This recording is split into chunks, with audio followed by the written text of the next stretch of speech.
The council spoke too late. Humanity was already gone. The ships arrived at Earth after traveling for 3 months through the dark space between stars, and Ambassador Vexithera stood at the observation window, watching the blue planet grow larger with each passing moment. Her 4 arms crossed in a gesture that meant curiosity among her kind, and she wondered what kind of reception the humans would give them after 847 years of silence.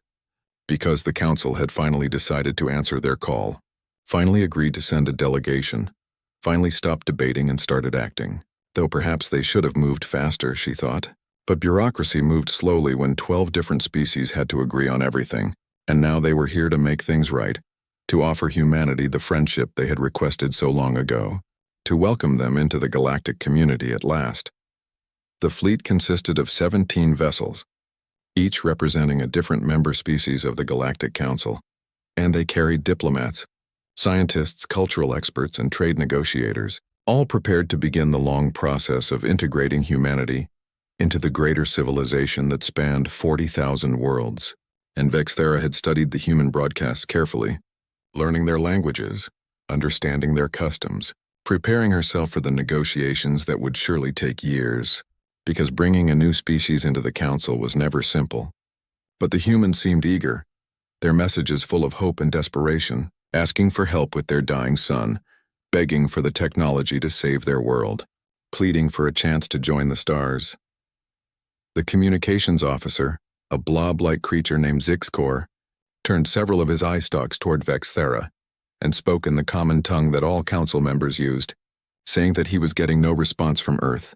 no acknowledgement of their hails, no greeting or challenge or even a simple automated reply. And this seemed strange because the human broadcasts had been so frequent, so insistent, so desperate for contact, yet now there was only silence, a vast and empty silence that filled the space where voices should have been. And Vexithera felt the first stirring of unease in her primary stomach, the one she used for digesting thoughts rather than food. They entered orbit around Earth, and the scanners began their work, sweeping across the surface of the planet, searching for the massive cities that the broadcasts had shown, looking for the billions of humans that should be there, hunting for any sign of the civilization that had built radio telescopes and sent messages into space, and begged the council for help. But the readings made no sense because the cities were there, standing tall and intact but empty, completely and utterly empty, without a single human life sign anywhere on the surface, and the forests had grown into the streets, vines climbing up buildings, trees pushing through abandoned vehicles, nature reclaiming what humans had built.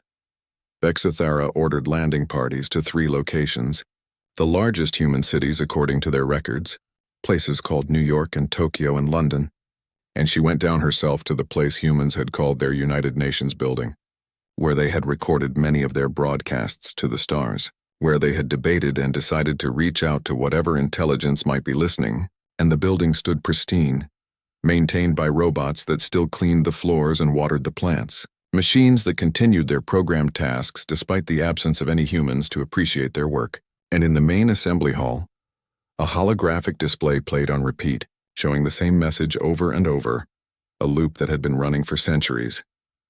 The hologram showed a man in formal clothing, his hair gray, his eyes tired but determined, and he identified himself as Dr. Kelvin Ross, director of the International Space Authority, and he spoke directly to the camera, directly to whoever might one day arrive, saying that humanity had asked for help, had sent their messages into the void, had waited and hoped and prayed for an answer. But the council had debated, had formed committees, had discussed the matter for 8 centuries while Earth's sun grew hotter, and the surface became harder to survive on. And humanity had realized that no help was coming, that they were alone, that they would have to save themselves or die waiting for aliens who would never arrive in time. The message continued, and Ross explained that humanity had solved their own problem, had found their own way to survive, had discovered something the council had never imagined possible,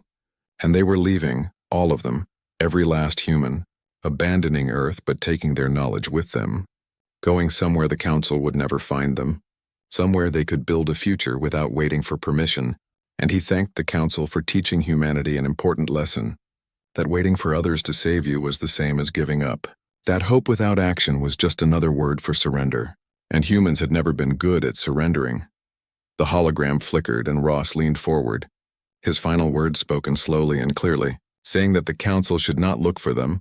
should not waste their time searching, because humanity was already gone, had been gone for centuries, had left behind only empty cities and automated systems and this one message, and he hoped that someday the council might learn to move faster, to help those who asked before it was too late, to remember that while they debated entire civilizations could rise and fall, could live and die, could lose all hope and find new paths. And with those words, the hologram ended and began again from the beginning, an endless loop of humanity's farewell. Vexathera stood frozen,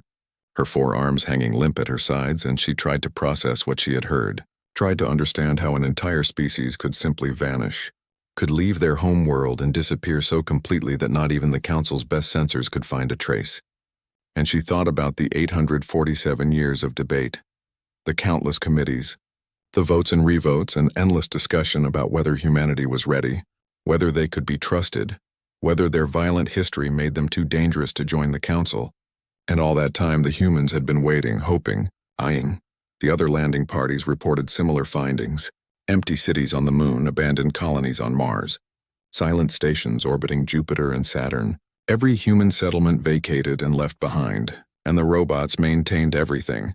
keeping the buildings clean, the gardens watered, the systems running, as if their creators might return at any moment, but the humans were gone, had been gone for so long that Earth had started to heal, forests expanding, animals returning to cities, the planet slowly forgetting that humans had ever lived there, and Zixcor analyzed the databases, finding that every piece of advanced human technology had been erased, every schematic deleted, every blueprint destroyed, leaving behind only basic information, only simple things, only enough to show that humans had existed, but not enough to explain how they had escaped. Vexathera returned to her ship and called an emergency meeting of all the ambassadors, and they gathered in the conference chamber. 12 different species trying to comprehend the impossible, trying to understand how they had failed so completely, how they had let an entire civilization slip through their grasp. And the question that haunted all of them was simple and terrible. Where had humanity gone, and more importantly, what had they become in the centuries since they left? And would they ever forgive the Council for arriving 800 years too late? The Council spoke too late. Humanity was already gone. Peter Kane had spent 300 years studying dead civilizations, digging through ruins, piecing together the fragments of species that had risen and fallen across the galaxy, and he thought he had seen everything, every possible way a civilization could end. But standing in the empty quantum research facility on Earth, staring at a single equation written on a whiteboard, he realized he had never seen anything like this, because civilizations did not simply leave, did not pack up everything and everyone and disappear into nothing. Yet that was exactly what humanity had done, and the equation on the board might explain how. The whiteboard had been protected by a stasis field, preserved perfectly for 8 centuries, and the equation was complex, filled with symbols that represented dimensional mathematics, quantum topology, spatial folding theories that the Council had studied for 50,000 years, without ever making practical. And yet here it was, written in chalk by someone named Dr. Natalie Brooks according to the signature at the bottom. An equation that described something the Council considered impossible. A way to fold space not just locally but dimensionally, to step outside the universe itself and into somewhere else, somewhere beyond. Kane copied the equation carefully, sent it to the Council's top physicists, and waited while they analyzed it. And 3 days later, they confirmed what he suspected, that the equation was real, that it worked in theory, that with enough energy and computing power it could actually open a doorway to another dimension, another reality, another place entirely separate from the universe they all knew. But the energy requirements were staggering, the computational complexity beyond anything the Council could manage, requiring technology they would not develop for thousands of years. Yet humanity had somehow done it 800 years ago. The investigation team spread out across human space, visiting every abandoned outpost, every empty colony, every silent station, and at each location they found more clues, more pieces of the puzzle, more evidence that humanity had not just fled, but had executed a planned evacuation of their entire species. And on Proxima Centauri b, they found a settlement that had housed 400,000 humans. A thriving colony with farms and factories and schools, all abandoned in less than 6 hours according to the automated logs. and the speed of the evacuation suggested they had known exactly what they were doing, had practiced it, had prepared for this moment. In the colony's central square, they found another message.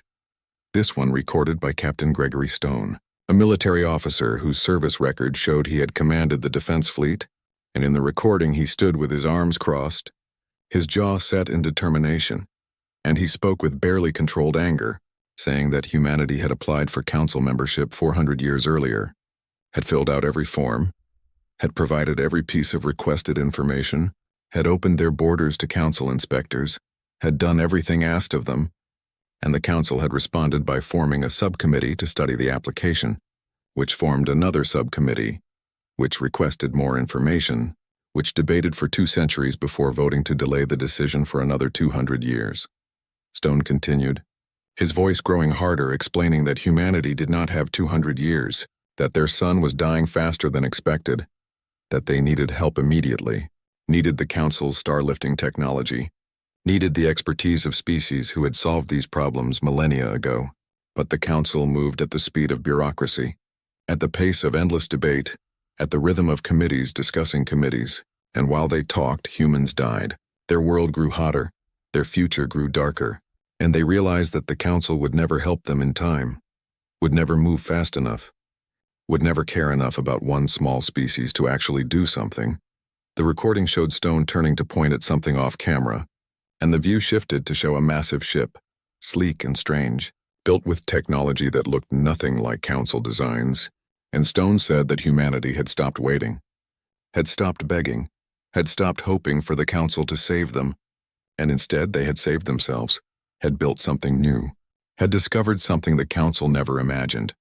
and they were going somewhere better,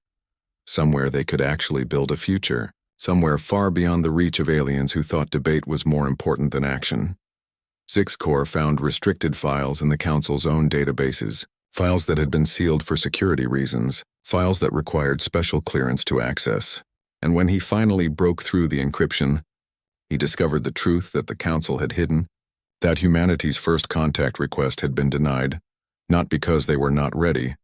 but because they were too dangerous, too aggressive, too quick to develop new technologies, and the vote had been overwhelming. 8,742 council members voting to quarantine humanity in their home system, to prevent them from spreading into the galaxy, to contain them until they became more peaceful, more controllable, more like the other species. The files showed centuries of surveillance, council ships watching Earth from a distance, monitoring human transmissions, studying their development, and the reports all said the same thing, that humans advanced too quickly, that they went from primitive radio to quantum computers in less than 2 centuries, that they developed fusion power and genetic engineering and artificial intelligence at a pace that frightened the council, and the decision was made to keep them isolated, to let them develop alone, to wait until they either destroyed themselves or became civilized enough to join. But the council had not expected humans to break the quarantine, had not imagined they could develop faster than light travel on their own,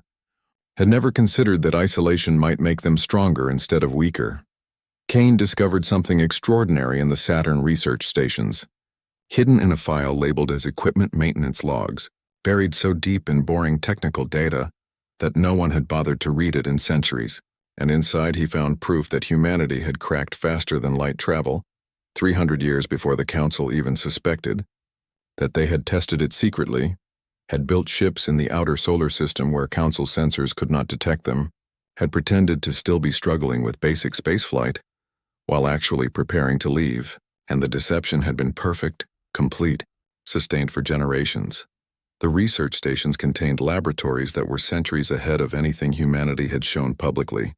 Quantum computers that rivaled council technology, energy systems that used principles the council had not yet discovered, medical equipment that could cure diseases the council still struggled with, and all of it had been developed in secret, hidden from the watchers, built by a species that knew they were being observed and decided to use that surveillance against their observers. And Kane realized with growing horror that humanity had not just escaped, they had fooled the entire council, had made them believe humans were primitive and struggling, while actually preparing the greatest exodus in galactic history. The Ghost Fleet was found drifting in deep space, thousands of ships arranged in perfect formation, each one stripped of its essential systems, empty hulls floating in the void, and the examination showed they were transport vessels, colony ships, massive carriers designed to move millions of people, and they had all been used once, had all made one final journey, had all delivered their passengers to some unknown destination before being abandoned here, and the drives had been removed, the navigation computers wiped, every piece of technology that might explain where they had gone carefully extracted and taken away. Kane stood on the bridge of one abandoned ship, a vessel that had once carried 50,000 humans, and he imagined them here, families packed together, children sleeping in stasis pods, adults watching through windows as Earth shrank behind them, and he wondered what they had felt, leaving their home forever, trusting in technology they had built themselves, believing in a future they could not see, and he realized that humanity had not been desperate or afraid. They had been determined, united, absolutely certain that they would survive, and that certainty had carried them to wherever they were now, a place the Council could never reach, a destination beyond all searching. The Council spoke too late. Humanity was already gone. Admiral Trevena had commanded fleets for 2 centuries, had fought in 3 wars, had seen worlds burn and civilizations crumble, and she thought nothing could surprise her anymore. But the gravitational readings coming from 17 different sectors made no sense, showed patterns that should not exist, anomalies that suggested massive objects appearing and disappearing, leaving traces in space-time like footprints in sand, and when she sent ships to investigate, they found something that changed everything. Found evidence that humanity had not simply left but had built an empire in secret, had constructed cities and stations across dozens of worlds while the Council watched Earth and saw nothing. The dead world of Threshold 9 had never supported life, had been surveyed centuries ago and marked as worthless, a ball of rock with no atmosphere, no resources, no reason for anyone to ever visit it. And yet when the Council ships arrived, they found a city, a massive human city built into canyons and caves, structures that could house 2 million people, factories and farms and schools and hospitals, everything needed for a thriving colony, and according to the automated timestamps, the entire city had been built in 14 months, had gone from empty rock to functioning metropolis in less than 2 years, and then had been abandoned, left behind like all the others. Trevena walked through empty streets, her boots echoing on pavement that had never known weather, and she examined the buildings with a trained eye, noting the construction methods that were unlike anything in Council records, materials that seemed to grow rather than be assembled, structures that looked organic despite being clearly artificial, and her engineers studied the technology with growing alarm, reporting that the construction speed would require fabrication methods the Council could not match, automation systems that were more advanced than anything they had, and energy efficiency that seemed to violate known physics. The city had been planned perfectly, every street optimized for traffic flow, every building positioned to maximize solar exposure, every system integrated with every other system in ways that showed deep understanding of urban design. And Trevena realized this was not humanity's first attempt, that they must have built dozens or hundreds of cities before this one, must have practiced and refined their techniques, must have learned from each iteration, and the speed at which they had progressed was terrifying, because it suggested they had not slowed down, had continued advancing even after they left. Counselor Thelquin was a mathematician, a being of pure logic who saw the universe in equations and probabilities, and he analyzed the human timeline carefully, comparing their rate of technological advancement to every other species in Council records, and the results were unprecedented, because most species took 50,000 years to go from discovering fire to achieving spaceflight, took another 10,000 to develop faster than light travel, took millennia to master each new field of science. But humanity had compressed all of that into less than 10,000 years, had gone from stone tools to dimensional transcendence in a time span that was barely a footnote in galactic history. The comparison charts showed humanity's progress as a nearly vertical line while other species rose in gentle curves, and Thelquin calculated that if humanity had maintained their rate of advancement,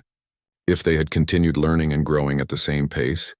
then in the 800 years since they left, they would have surpassed the Council in every field, would have developed technologies that would seem like magic, would have become something beyond anything the galaxy had seen before, and the thought kept him awake through several sleep cycles because he understood what it meant, that somewhere out there, humanity was not struggling to survive but thriving, growing, becoming something terrifying. Engineer Raymond Clark's personal logs were found in a hidden cache on Europa, protected by encryption that took months to break, and inside were detailed records of humanity's unification, the moment when every human nation had set aside their differences, when corporations had shared their research freely, when every scientist on Earth had worked toward the single goal of survival, and Clark had been amazed by it, had written about how humans who had fought wars for thousands of years suddenly cooperated perfectly, how the threat of extinction had forged them into something new, something unified, something stronger than the sum of their parts. The logs showed that humanity had known about the Council's surveillance, had detected the watching ships, had understood they were being studied like laboratory animals, and instead of being angry they had been calculating, had used the surveillance as cover, had shown the Council what they wanted to see while hiding their true progress. And Clark had been part of the deception, had deliberately published research papers with errors, had staged public failures of experiments that had actually succeeded, had made humanity look primitive and struggling, while they were actually racing ahead. Captain Diane Foster's military records painted a picture of someone who had prepared for war, but hoped for peace, who had designed weapons capable of destroying Council ships, who had trained soldiers to fight against superior technology, who had built defensive networks around every human world, and yet had never fired a shot, had never launched an attack, had never given the Council a reason to consider humans a threat. And her final report recommended evacuation over confrontation, recommended escape over engagement, recommended that humanity simply leave rather than fight for a place in a galaxy that did not want them. The weapons humanity had designed were terrifying in their efficiency, showed understanding of Council ship vulnerabilities that should have been secret, exploited weaknesses in Council defenses that had never been tested, and Trevena realized that if humanity had chosen violence, if they had decided to force their way into the Council, they might have succeeded, might have carved out an empire through conquest, but they had chosen differently, had decided that building something new was better than fighting for acceptance from those who would never truly welcome them. The Exodus ships had been found, thousands of them, but their drives were missing, and the engineering team analyzed the mounting points, the power connections, the fuel systems, and realized the drives had been something entirely new, used principles that left no trace, operated on theories the Council had never considered, and when they tried to reconstruct the technology from the remaining clues, they failed completely, could not even begin to understand how the systems might have worked. And this failure was more frightening than anything else because it proved how far ahead humanity had gone. Sixth Corps discovered something disturbing in the economic records, found that 17 Council species had been buying human technology on the black market for centuries, had acquired designs and schematics and blueprints through illegal channels, had reverse-engineered human innovations and claimed them as their own. And the list of technologies was staggering. Medical scanners that saved millions of lives, reactor designs that powered entire worlds, food synthesis methods that ended famines, water purification systems that made dead planets livable, and all of it had come from humanity, had been stolen or bought or copied before the Exodus. The economic analysis showed that removing human-derived technology from the Council would cause immediate collapse, that too many critical systems depended on innovations that humans had created, that the Council had built itself on a foundation of stolen ideas without even realizing it, and the species that had voted to quarantine humanity, that had called them too dangerous to join, that had isolated them for 8 centuries. Those same species now survived because of human genius, because of the very creativity and rapid advancement they had feared. Trevena assembled all the evidence, compiled every report, analyzed every clue, and the conclusion was inescapable, that humanity had not been the primitive species the Council had believed them to be, that they had been advanced enough to escape entirely, that they had possessed technology and knowledge beyond Council understanding, and somewhere in another dimension, beyond the reach of any ship or sensor, 12 billion humans were continuing their journey, continuing their advancement, becoming something the Council could not imagine, and the question that haunted her was simple: what would humanity be like when they came back, if they came back? And would they remember the Council that had abandoned them? The Council spoke too late. Humanity was already gone, Chairwoman. Velmora had led the Galactic Council for 500 years, had guided 12 species through wars and plagues and economic collapses, had made decisions that affected trillions of lives, and she had always believed the council was right, that their slow, careful approach to everything was wisdom rather than weakness, that taking centuries to decide important matters was prudence rather than paralysis. But standing before the emergency assembly, looking at the faces of representatives from 8,000 worlds, she felt doubt for the first time in her long life, felt the weight of a mistake so massive it could not be measured. The evidence was spread before them. Holographic displays showing empty Earth, abandoned colonies, ghost cities on dead worlds, and the equation that Dr. Natalie Brooks had left behind, the equation that council physicists had finally decoded, the equation that proved humanity had achieved something the council considered impossible for at least 10,000 more years, and the assembly sat in stunned silence trying to process what it meant, trying to understand how they had failed so completely, how they had underestimated an entire species so badly. Velamora activated the presentation, showed them the timeline of humanity's contact requests, the 847 years of messages sent into space,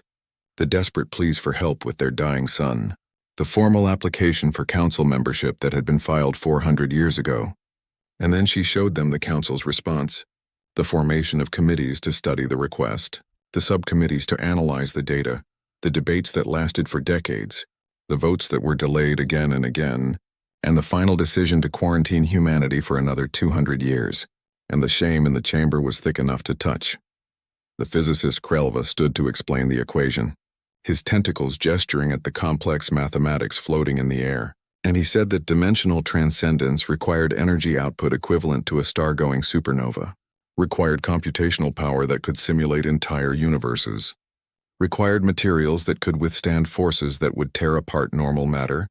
and humanity had somehow achieved all of this, had built reactors that could generate the needed power, had created computers that could handle the calculations, had discovered materials the council had never encountered, and they had done it all in secret,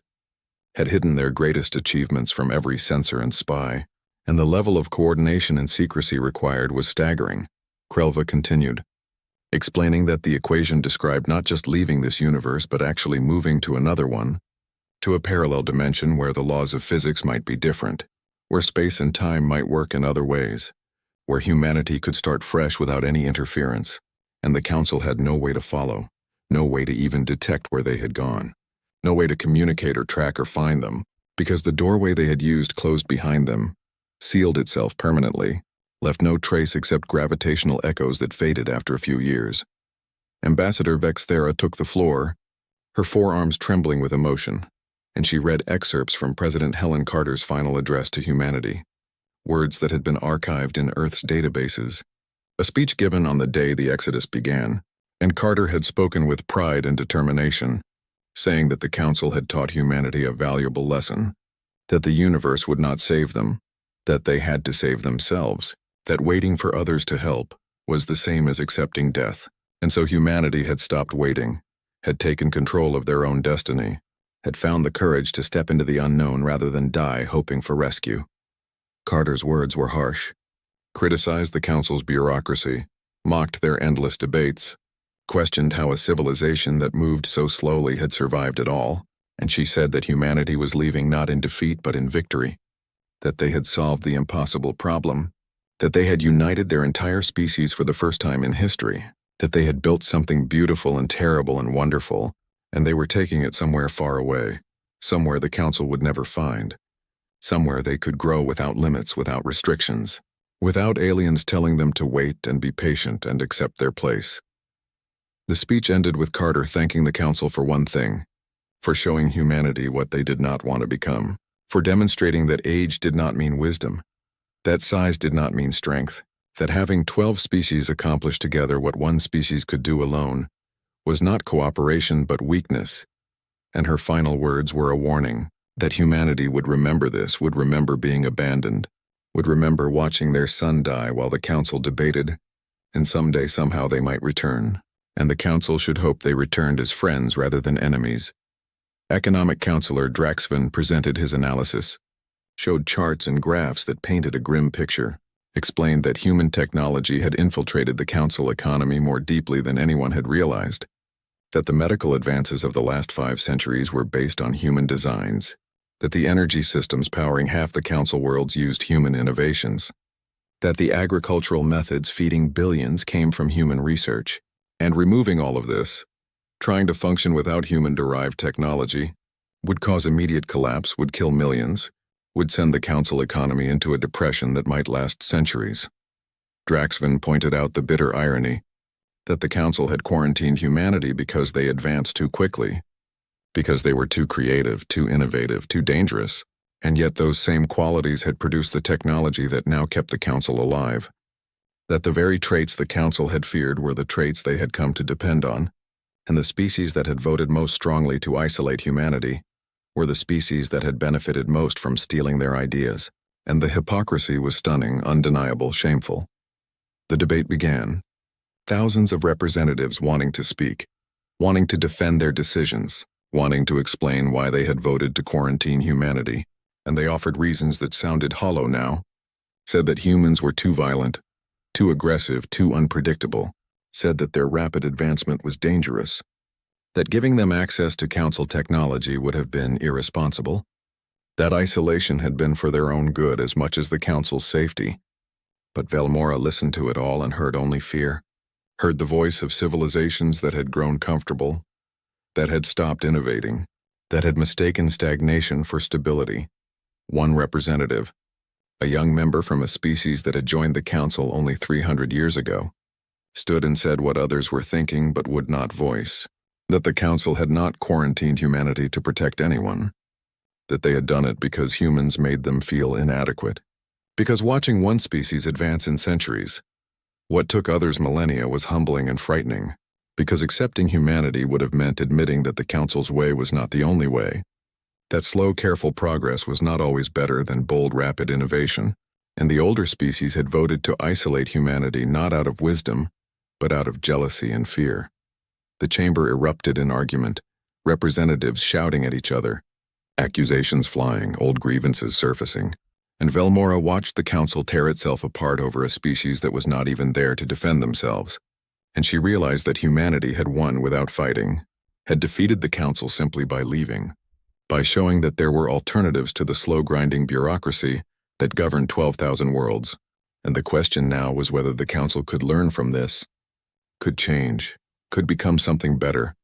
or whether they would continue in the same patterns until another species rose up and left them behind. Velmora called for order, used her authority to silence the chamber, and she proposed something radical, that the council stop debating what had happened and start preparing for what might come,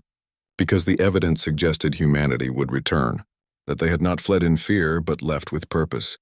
and when they came back, they would be 8 centuries more advanced, 8 centuries angrier, 8 centuries more powerful, and the council needed to decide now whether they wanted to face humanity as enemies or as the friends they should have been all along. The council spoke too late. Humanity was already gone. Patricia Young had spent her entire career studying languages, had learned 300 alien tongues,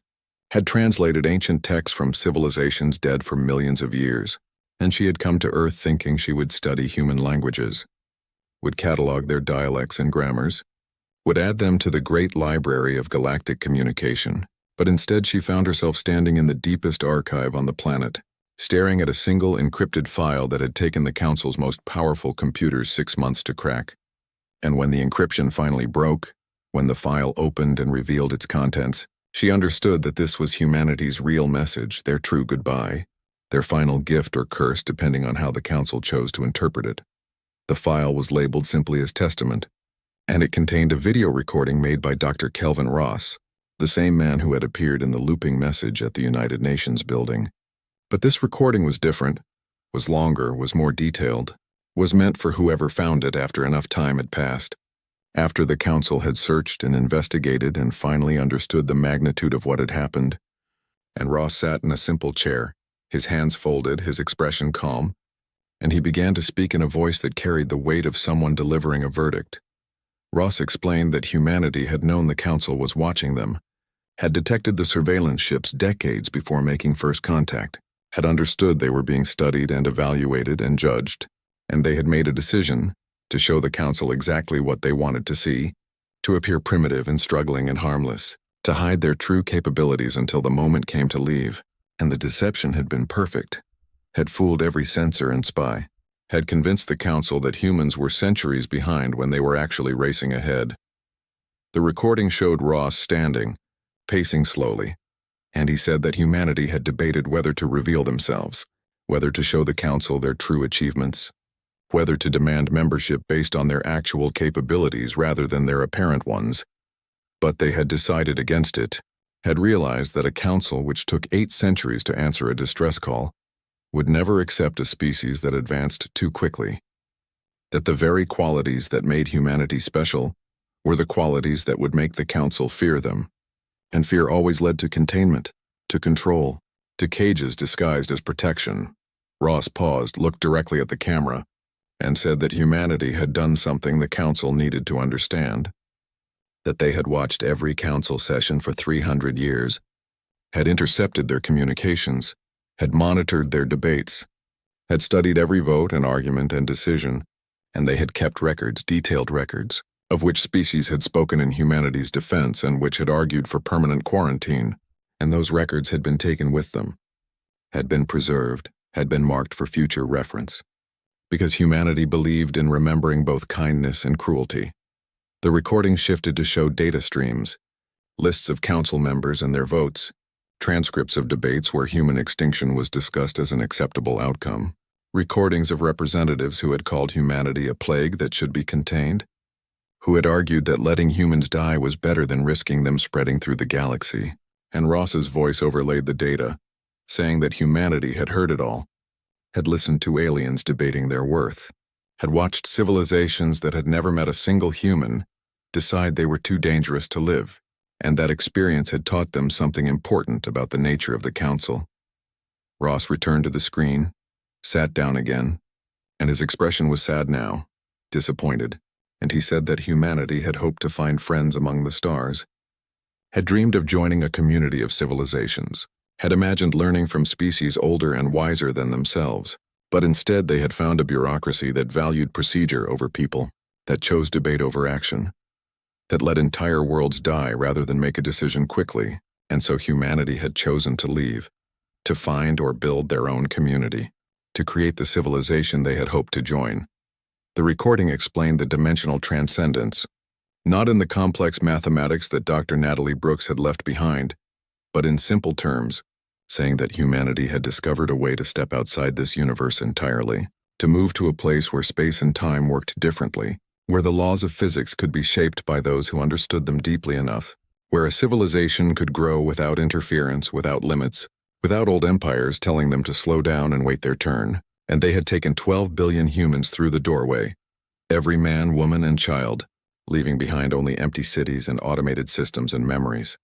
Ross stood again, walked to a window, looked out at something the camera could not see, and he said that humanity had not fled in fear, had not run away defeated, had left as victors who chose to walk away from a game that was rigged against them, and in the 8 centuries since they left,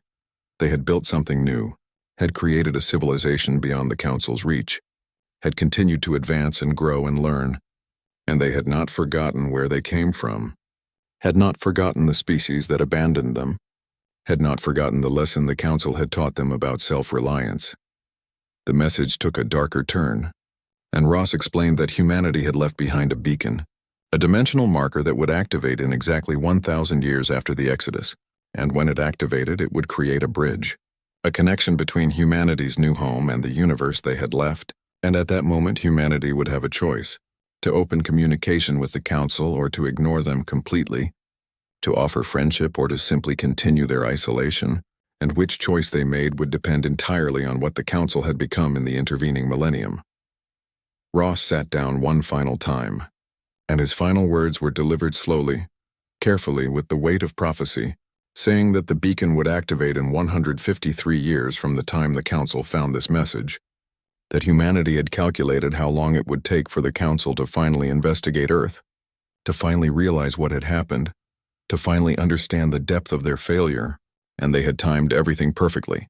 had given the council exactly enough time to decide what kind of civilization they wanted to be. The recording explained that humanity would be watching, not directly but through the echoes and ripples that crossed dimensional barriers, through the traces that major events left in the fabric of space, and they would see whether the Council learned from this, whether they changed their ways, whether they became faster, kinder, more willing to help those who asked, or whether they continued in their old patterns, slow and bureaucratic and afraid of change. And when the beacon activated, when the bridge formed, humanity would judge the Council just as the Council had once judged them. Ross leaned forward, his eyes intense, and he said that humanity had prepared for two possibilities: that they had built a civilization capable of defending itself if the Council proved hostile, capable of offering friendship if the Council proved worthy, and the choice would be the Council's, would depend on their actions over the next century and a half, would be determined by whether they used this time to become better or simply continued to decay. And he hoped, genuinely hoped, that when the time came, humanity would find friends waiting rather than enemies. The recording ended with Ross providing coordinates to the beacon, explaining where it was hidden, how to find it, how to confirm it was real, and he included a warning that trying to destroy or interfere with the beacon would be detected, would be interpreted as hostile intent, would influence humanity's decision when the time came, and the best thing the Council could do was leave it alone, accept that the timeline was set, understand that humanity held all the power now, and prepare themselves for a meeting with a species they had underestimated catastrophically. Patricia Young stood in the archive. The recording finished, the file closed, and she thought about what it meant, that somewhere beyond the boundaries of space, beyond the reach of any ship or weapon or sensor, 12 billion humans were living their lives, building their civilization, advancing their technology, and in 153 years they would open a door and see what the Council had become. And depending on what they saw, they might offer the hand of friendship that the Council had refused to take 8 centuries ago. Or they might simply close the door again and leave the Council to its slow decay. She uploaded the message to the Council network, marked it urgent, flagged it for immediate attention by every member, and then she walked outside, stood under Earth's empty sky, looked up at stars that might hide a dimensional doorway, and she wondered what humanity looked like now, what they had become, whether they still remembered Earth or whether they had built new homes so beautiful they had forgotten the old ones. And she hoped that when the time came, when the beacon activated and the bridge formed, that humanity would see a Council worth forgiving, worth befriending, worth teaching, because the alternative was too terrible to imagine. The countdown had begun 847 years ago when humanity left.